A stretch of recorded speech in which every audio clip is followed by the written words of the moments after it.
Today, the Children's Commissioner has produced the most detailed and authoritative report yet of abuse in or around the family where most child abuse occurs. Its results are horrifying. Tonight, we look at all the latest research to reveal the reality of a crime that seems to be out of control. Setting aside terrorism is the greatest challenge the police service faces this century. I'm a clinical psychologist. Listening to survivors of abuse exposes the sheer scale of the problem we face. I honestly thought it was something that happens in families but no one talks about, because I thought every child that happened to it might. I'm an investigative journalist. I've explored many high-profile cases of child sex abuse. Tonight, we focus on the hidden crimes against children of all ages. The abuse is anything that you can imagine. The majority in a family setting, in a family home.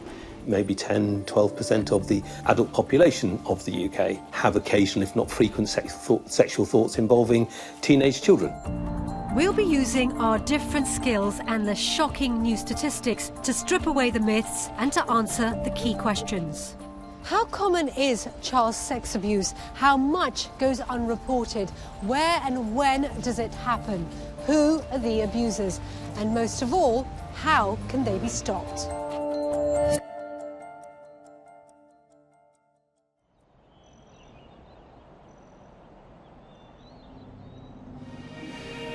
Good afternoon and welcome to the BBC News at 1. The mother of the missing 5-year-old, April Jones, broke down in tears as she made an emotional plea this lunchtime.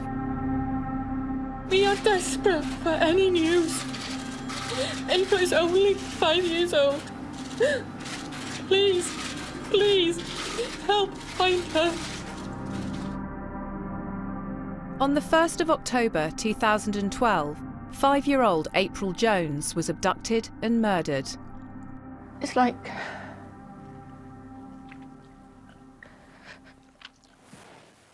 how you feel when your child's murdered. You've got to live the rest of your life knowing that you let your child go to play. Local man Mark Bridger took April as she played outside her home in mid-Wales. He was jailed for life. Now April's parents campaign for greater understanding of child sex abuse. When it happened with April, I wanted everybody locked away, killed, hung, whatever you named it. But all you're doing then is locking everybody away that have done it. But if you can stop them before they do it, it's a lot safer for children and parents. People think, why should we help a paedophile? We should be prosecuting them, throwing them in jail, having them castrated. But if we offer help to paedophiles, we might save children who might have been abused. We want them to go and get help before they do the crime, so it protects the children. So this for you is about child protection? Yeah. We don't want to see other families going through this.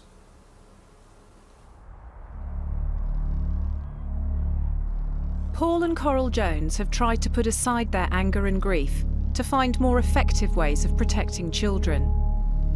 The murder of children is extremely rare, but it's becoming more and more clear child sex abuse is not.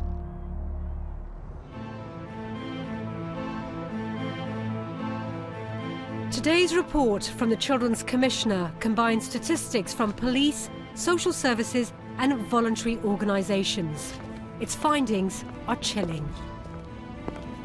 The report reveals that in England alone, in a 2-year period between 2012 and 2014, an estimated 425,000 children and young people were sexually abused. That's almost 500,000. These are shocking numbers, aren't they? They are shocking, they are awful. We found this level of data because as part of my role as Children's Commissioner, I've got the powers to get the data from authorities with the names and the information behind that. We've been able to cross-correlate this. So it is a critical assessment. It's also a very reliable number for us to work on. To put the figures in perspective, we've created what we might call every town, a typical English town of 100,000 people, roughly the size of Worcester, Mansfield or Lincoln. 425,000 victims nationwide is equivalent in a town like this to almost 800 children, roughly 1 in every school class. But even more shocking is how much of this abuse remains hidden.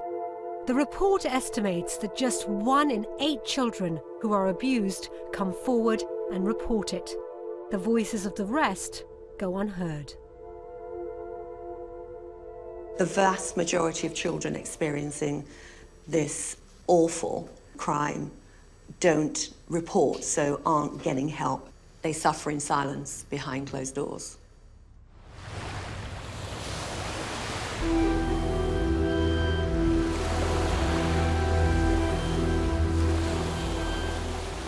I was scared every night.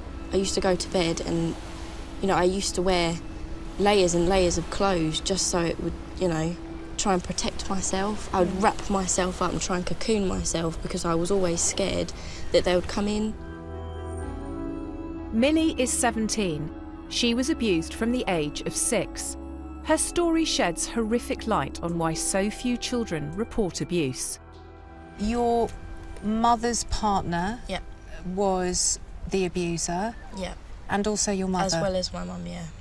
He sort of put in the initial idea, but she was the controller, the manipulator. She would turn around and say whether, yes, we can do that, yes, we can't. She used to ask me, oh, do you want to, come into our room tonight type of thing? And I would say yes, because I was too scared to say no.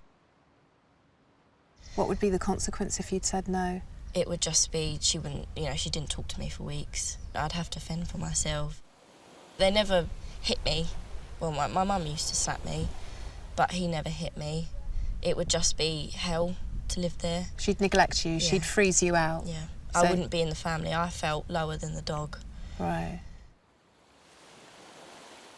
Were you threatened or manipulated to not tell people? Yeah, it was something that I honestly thought it was something that happens in families but no one talks about. Almost like it was trivial. You thought it was kind of normal? Yeah. That this is what happened? Yeah. No one told me any different. I didn't turn around and say anything because I thought every child that happened to at night.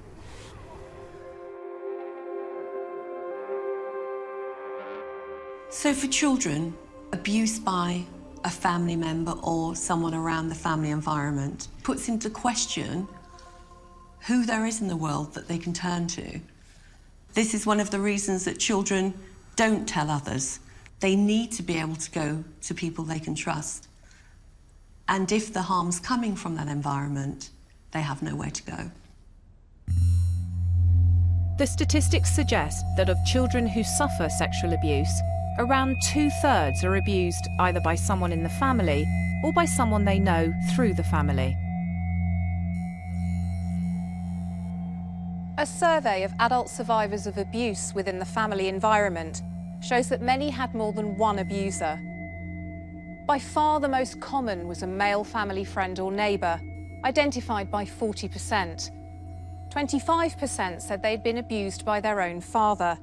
Brothers, uncles, stepfathers and grandfathers were all high up on the list. And astonishingly, like Millie, almost 10% reported being abused by their own mother. Statistics show that women often abuse with a man. Many are bullied and coerced by that man, but not all. It wasn't the case that she was just following his lead. It sounds like she was actively leading. Yeah, she wanted to do it as well. Right. I felt like, what is wrong with me to not get a real mum? Why didn't I get a mum? It's really upsetting to think that I didn't feel worthy of a mum. Millie introduced me to her friend Cameron, who she met through a local support service. When I was 10, I was sexually abused by my dad for 5 years, till the age of 15, and yeah. Were you aware that what was happening wasn't right? I did want to say something to someone, but I thought where it was my dad, maybe no one would believe me. And what about your mum? Did you never think you'd be able to tell your mum? I weren't sure whether he'd hurt me or not. Right, so there was fear. Yeah. How did it stop? What happened? My mum actually walked in on what was happening and phoned the police. Cameron's father went to prison for 15 months. What stops boys particularly from talking about sexual abuse? I think with boys and men it's the pride, because men are seen as strong people who could get through anything. And I think sometimes it can be, if someone finds out, they'll call you gay and like torment you for it. And did you have that experience? Yeah, in school I actually told my best friend what I thought he was, and a couple of weeks later it was around the whole school and everyone was calling me gay and bullying me because of it.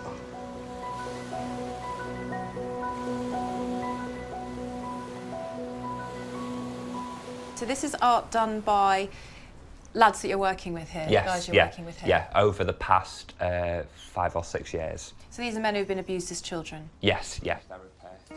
Duncan Craig runs a charity for male survivors of sexual abuse. So this one, I think, is probably the most shocking in terms of just the real power and depth of it. I'll show you how to be a real man. If you cry again, watch what I do to your mum. Do men underreport having been abused? Definitely, yeah. All the research that's out there proves that a male seems to blame himself more than in my experience of females. I should have been able to push him off, I should have been able to get rid of him, I should have been able to stop it. And if you're dealing with something that, or you feel shameful about something, why would you speak out? No. Of children who report abuse, just over a quarter are male. Survivors Manchester's database suggests that, like girls, most boys under 16 are abused by someone they know. As with Cameron, it also suggests the abuse begins early. We're looking at a vast majority, in the 80–81% of men were abused under the age of 12. So pre-pubescent? Yeah. I often hear stories about men who we're working with trying to think about when did it stop, and what it felt like to them was that they got too old for the abuser now. So from kind of 12, 13, suddenly now I'm too old. This graph shows the breakdown of the age when abuse happens in or around the family. It shows that around a third of abuse happens to children of 12 or older, mostly adolescents. But the biggest group is among children below the age of puberty. These are often the victims of a specific type of offender, the paedophile. The words paedophile and child abuser are often used interchangeably, but they're not always the same thing. And understanding the difference is important for understanding and preventing child sex abuse. Michael, what's a clinical definition of a paedophile? Well, the clinical definition that most people work in this area use is to describe someone who's sexually attracted to prepubescent children. So this is a child who's not showing any signs of sexual development. How prevalent is paedophilia? I think a reasonable estimate for the general male population is around 1%. I base that on some recent surveys, large surveys done in Germany and in Scandinavia. My estimate includes men who are exclusively attracted to young children, but also men who are able to have relationships with adults as well, but they do have a significant interest in young children. 1% might sound like a small number, but in the context of the whole population, it's an alarming figure. It would mean there are more than 250,000, that's 250,000 paedophiles in the UK. In our every town, population 100,000, this would mean almost 400 men who have a persistent sexual attraction to prepubescent children, whether they act on it or not.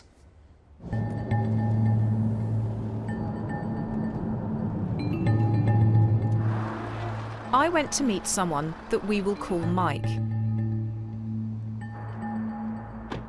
He has twice been convicted for downloading indecent images of children from the internet, although not for physical abuse of a child. He has since undergone therapy. It breaks my heart to know what I've done. It really does. Why? Because every time you look at those images, you're abusing a child. The images you were looking at, they were images of attractive young children or sexual images of children? Both. I saw everything. So this includes children being raped, abused?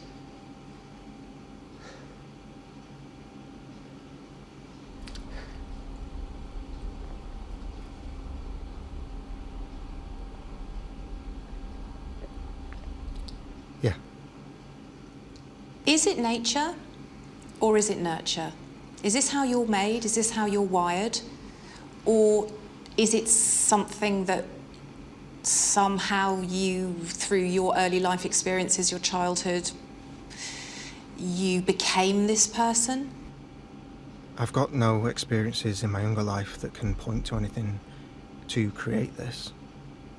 The only thing I believe, after long discussion with family, with friends, is this must be natural. And I think it is for a lot of people.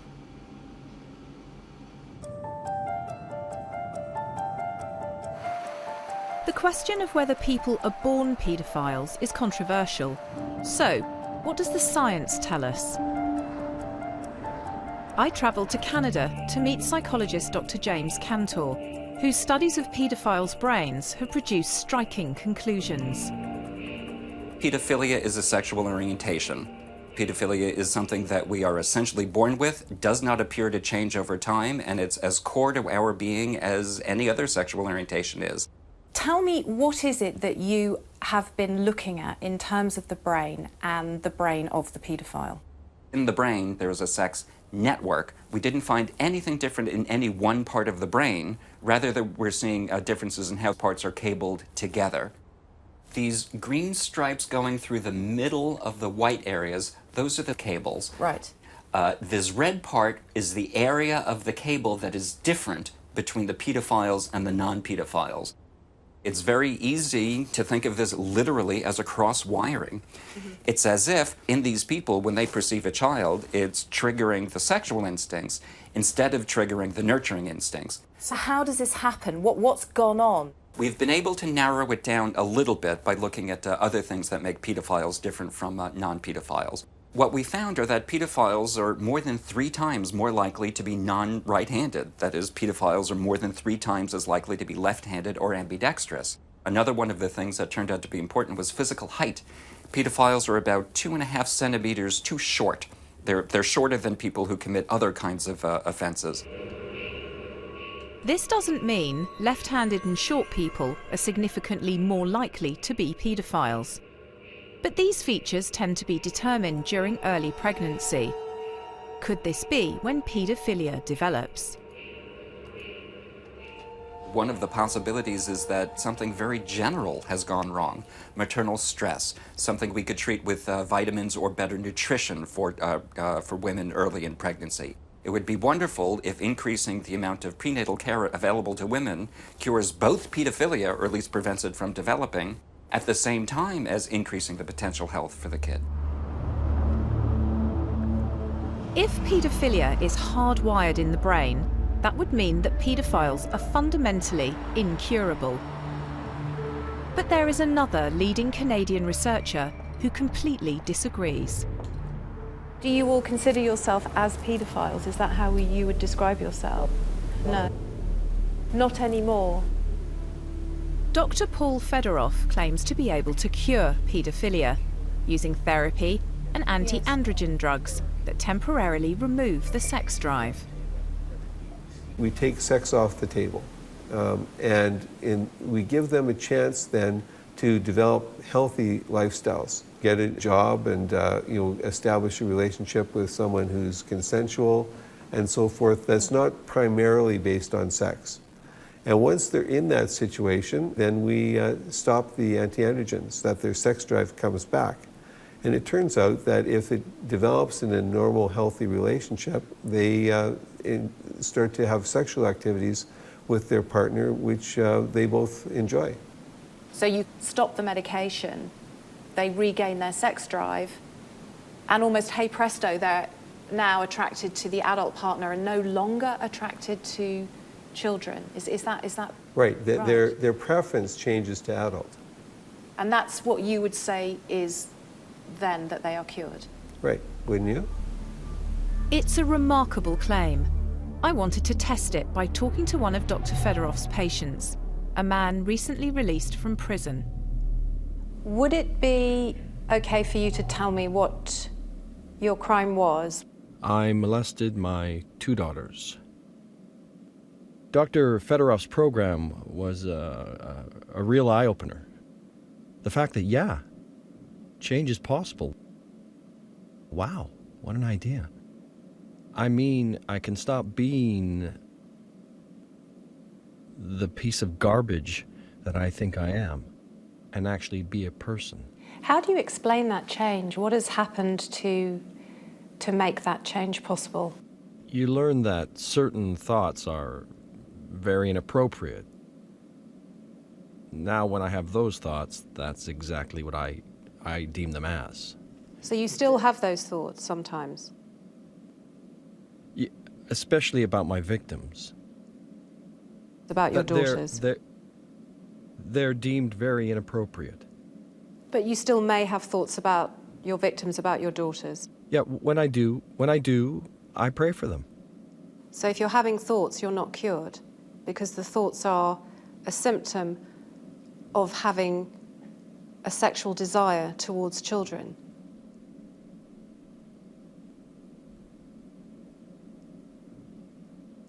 Yeah, but I wouldn't classify myself as a pedophile. That's history. Despite Dr. Fedorov's claim that he can cure paedophilia, most experts believe that once they've reached adulthood, paedophiles' sexual desires are fixed. If this is true, then what can be done?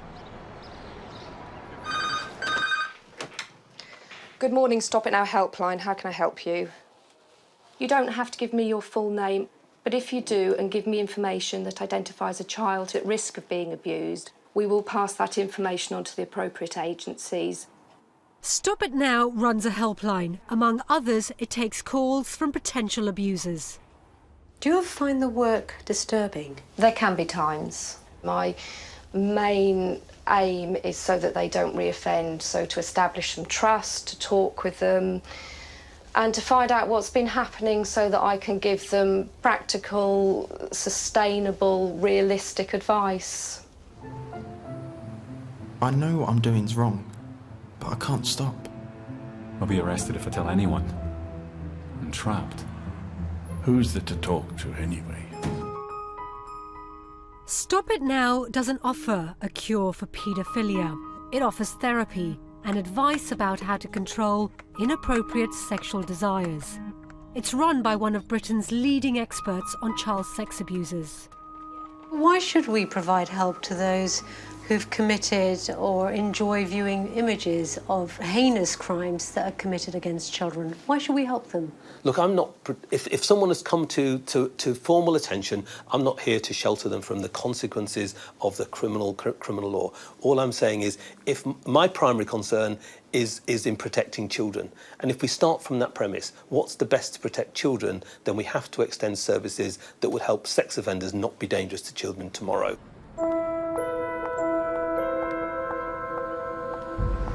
But can this approach work? If sexual desires are fixed and permanent, can they be controlled? I went to see someone we'll call Chris. He's a paedophile, but has undergone intensive therapy and says he has never abused a child or viewed indecent images. What strategies do you use in order not to act on your urges? For me, it was learning the difference between want and need. You know, we all experience urges to do things, but it is just an urge. It doesn't mean that you have to do something, and just as you can make the choice to act on that feeling, you can just as easily make the choice not to. I think that your sexual desires, my sexuality is who I am. It's what I was born with, and that's my nature. The way I act and my feeling, my moral feeling that to act on that sexual impulse is wrong, and to harm a child is wrong is down to the fact that I was brought up with a very clear moral compass, a very clear idea of what is right and wrong. Not all paedophiles are child abusers, and whatever assistance, help, signposting, advice and deterrence that we can provide to paedophiles to help contain those interests, that's something we should really aim for, and obviously a critical aim for us at the NSPCC is to ensure that people with those sexual interests don't act on them. There's no question that paedophiles who abuse children must be locked up. But there is evidence that some paedophiles can manage their behaviour. But what about other child abusers? If we go back to our graph of the age that abuse happens, we see that many children are 12, 13 or older, beyond the age when paedophiles normally target them. So that raises the question, who is abusing these children? Isn't anyone who abuses a child a paedophile? No, they're not. I mean, I think in the public conception they might be, but for our purposes it's really important to distinguish those who are and those who are not.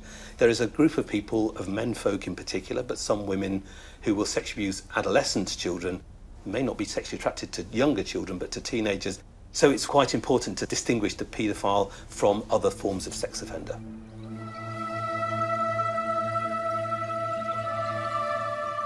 The first hug, I think I will never ever forget, because I remember that feeling in my stomach and in my gut, and I felt sick. Now, it was really And how old bizarre. were you, sorry? 13. 13. And then it sort of evolved from that to sexual assaults and stuff quite quickly. Yehudis was abused by a family friend. Like younger victims, most teenagers are abused either by a member of the family or someone they know through the family. How did the abuse take place? That he'd just take you off places and There was all different ways. He'd follow me around the house, so if everyone was in the kitchen or something and I was in the living room, he'd sort of miraculously appear there. He'd offer me rides where I would look the silly one for not taking a ride. So I'd end up having to be in the car with him, and lots of things happened in the car. I just kept imagining that I actually would better off be dead, because I didn't know how I was going to get out of that situation. So it took you 2 thoughts of suicide? Yeah, daily.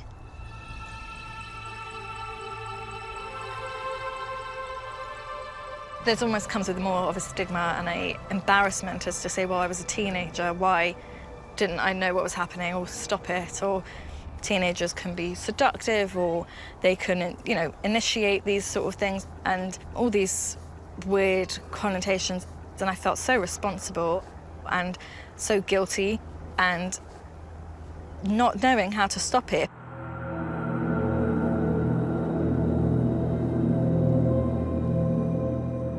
Abusers who are not clinically paedophiles often target adolescents, but they sometimes target younger children as well. Some have a very specific attraction to children going through puberty. And there's another group who think their sexual attraction to young teenagers is normal, that they are no different to the rest of the male population. There are some concerning studies that would suggest that maybe 10–12% of the adult population of the UK have occasional, if not frequent, sexual thoughts involving teenage children. But they manage those thoughts, they don't act on them, and they put them where they belong. For the sex offender, though, they persuade themselves that this behaviour is okay, or they're in a situation where they don't care.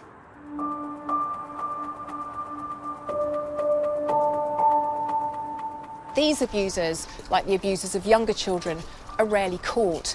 They exploit the fact that traumatised, terrified children generally don't come forward to report what's happened to them. And even when these children do tell somebody, all too often, nobody listens. The figures are disturbing. The Children's Commissioner's report asked victims what happened when they told someone about the abuse. Just 1 in 5 said it led to the abuse stopping completely. Shockingly, almost the same proportion said that the abuse actually got worse as a result, that the child was, in effect, punished. Sometimes adults simply don't believe children who tell them about abuse. They may find it too shocking or confusing. They may have divided loyalties or be complicit. Some will be victims of the abuser themselves. So often when children disclose, they're not heard, they're not listened to. The number of times it can take children to try to disclose the abuse before they're heard and before it stops can sometimes be 3, 4, 5, 6 times, and that it needs to be as early as possible. When adults do listen and do act, all too often the abuser is not punished. Even when abuse is reported to the police, in 3 out of 4 cases, no criminal charges are brought, and conviction rates are lower still. In the 2-year period between 2012 and 2014, when research suggests around 425,000 children were sexually abused, there were fewer than 6,500 convictions for contact child sex abuse in England. Why is that number so small? I think these are incredibly complex investigations where you simply have the offender and the victim. And unless you have physical evidence, you are then in a situation where you have the word of the victim against the word of the offender, which makes it difficult to prosecute. I mean, by and large, experts who work with children say that children don't make this stuff up. If they're saying they're abused, it's very likely that they have been abused. 25% of those cases leading to a perpetrator being charged is just terrible. Yeah, and I would want it to be a lot higher. But as I've said, these are very, very difficult cases to deal with. The stark reality is that for the majority of children who report this to the authorities, they won't see their perpetrators brought to justice. Waiting for children to take the responsibility and the burden to disclose this awful experience is not enough. We have to change the system. We have to change our approach to ensure that we're looking for the signs and symptoms and we're supporting children to tell us in a way that is supportive to them. As an adult, Yehudis did bring her abuser to court. As so often, it was her word against his. You have to stand on the stand and all day and just take a beating from a defence lawyer. Tell me a little bit about that. Why would you describe it as a beating? Oh, I felt like I was in a boxing ring. Sorry. No, it's all right, sweetheart. He called me a liar every second word. It sounds like you were actually being abused all over again. In a very different way, yeah. Yehudis' abuser spent 18 months in prison.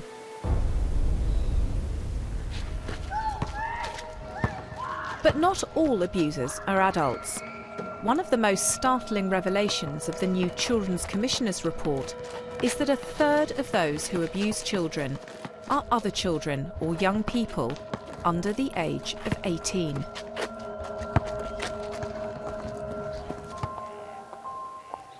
I went to meet the director of an intervention centre in Wales for children displaying harmful sexual behaviour. Can you give me a sense of the kind of child that you would be treating here? Our young people will have been through very difficult and traumatic early childhood experiences. So we're talking about neglect, trauma, attachment difficulties, poor parenting experiences. Sometimes that will have included sexual abuse in their own histories. If we were to break this down in terms of a nature versus nurture position. This is about nurture issues. The vast majority of young people of whichever age who engage in maladaptive sexual behaviour with other children will grow out of that, or with the right sorts of support and intervention are able to understand where that's come from, deal with victim work and move on from these incidents. There's no question, early intervention, early intervention, early intervention. Children who abuse are very often victims themselves. They can respond to treatment and change. Centres like Kevin's are highly effective in reducing the overall amount of child sex abuse.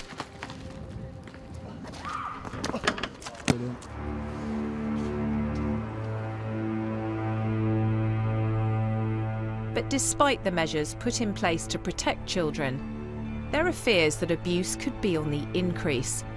Above all, experts are concerned at the impact of the internet. The internet is a huge problem. There are now more indecent images of children in circulation than there ever have been. There are more people, I believe, using chat room facilities to groom children. And more children, I believe, are being abused as a result of that. We suspect that there are approximately 50,000 people online in the UK downloading child abuse material. The abuse is anything that you can imagine. We have some images of babies that are a few months old that have been, quite brutally sexually abused by offenders, right up until, the latter age of 17-year-olds being abused. There are certain types of offenders, the ones that, because they want the kudos, because they want people to know and understand that they are the abuser of the child, they will sometimes have the child hold up either a post-it note or a placard that says the date or even the username that that offender uses online in order to prove to the community that they are in fact the abuser of that child.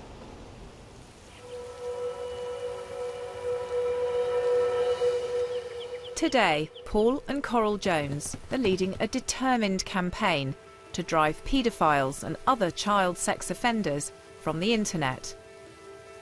Child sex abuse images were viewed by Mark Bridger. Do you think they were part of the process that led him to what he then did to April? Yeah, I do. You do? Tell me why you think that. He'd had these images on his computer for a fair while, and he was known on his computer to be seeing these images only 3 hours before he took April. 3 hours? 3 hours. Right. It's only 3 hours, and he had, I think it was nearly 400 images on there. Do you feel that it is a real risk that people will progress from viewing sex abuse images of children to then wanting to contact abuse? Do you see that as a kind There's a definite link when we went to court, that Mark Bridger, with his lifestyle and everything, and with his downloading of these images, it was proved in court that there was a procedure that he went through and eventually took April. So yes, there is a link there. If there had been a child available to you when you were looking at those images, would viewing those images have made it more likely that you may yourself then have abused that child? I hope in my heart of hearts I wouldn't cross that line. But would I have done it? I don't know. I just pray that I wouldn't have done it. But you can't say that you... I can't say. 100% would not have done? No.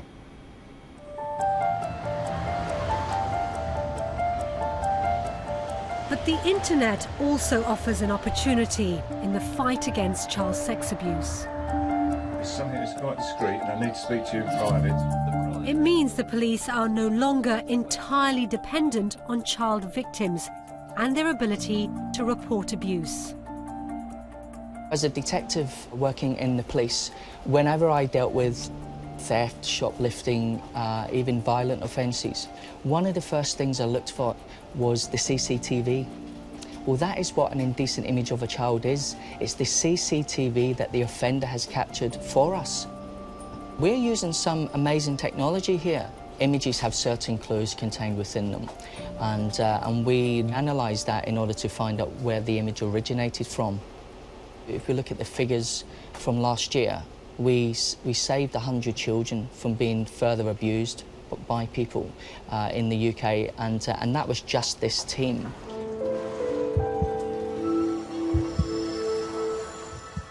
You didn't disclose. It was through the internet that the abuse came to light. Yeah, they were exchanging pornographic pictures through other people. I think there was a network of people that were exchanging pictures, and the police caught one of them and caught all of them.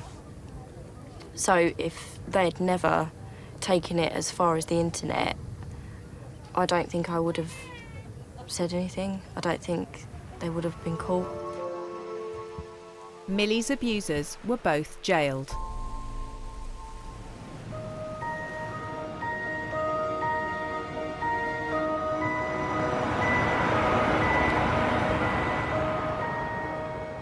The fight against child sex abuse is at a turning point.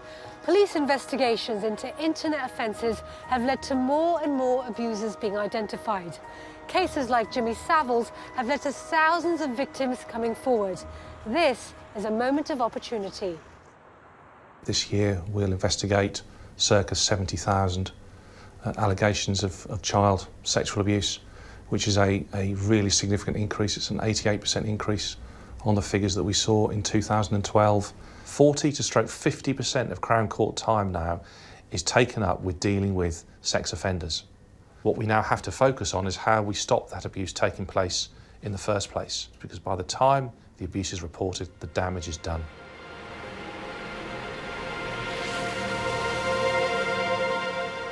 We need to seize the moment to improve the criminal justice system so it does more to identify, investigate and prosecute this crime. Traumatised, terrified children cannot always help themselves. Parents, professionals, all of us, we need to learn that children sometimes speak without words, and we have to learn to spot the signs. I used to self-harm quite a bit. It was a cry for help. I wasn't attention-seeking, but it was a help me. And it was a visual, because I couldn't explain it. I couldn't articulate it. I didn't know how to turn around and say to one of my family members, oh, this is happening. So I was hurting myself in the hope that someone would turn around and notice and ask me why. But no one did. No one did? No one noticed.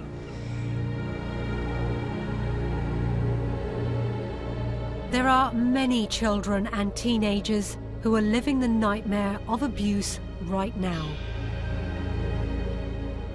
They must know that help is available and that there is life after abuse.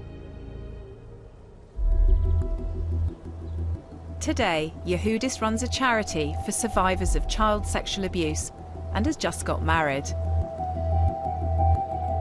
Cameron has got his first job, while Millie is studying for her A-levels and applying for university. You don't feel like a victim? No, I'm not a victim. I'm a survivor. I'm here. What does that mean? Tell me. Even though I've gone through that horrible time in my life, I understand that I've got so much potential to have an amazing life, and I've got so much time that I can make a change and I can do whatever I want to do, and I can have aspirations and achieve them and just enjoy my life. Look at you smiling.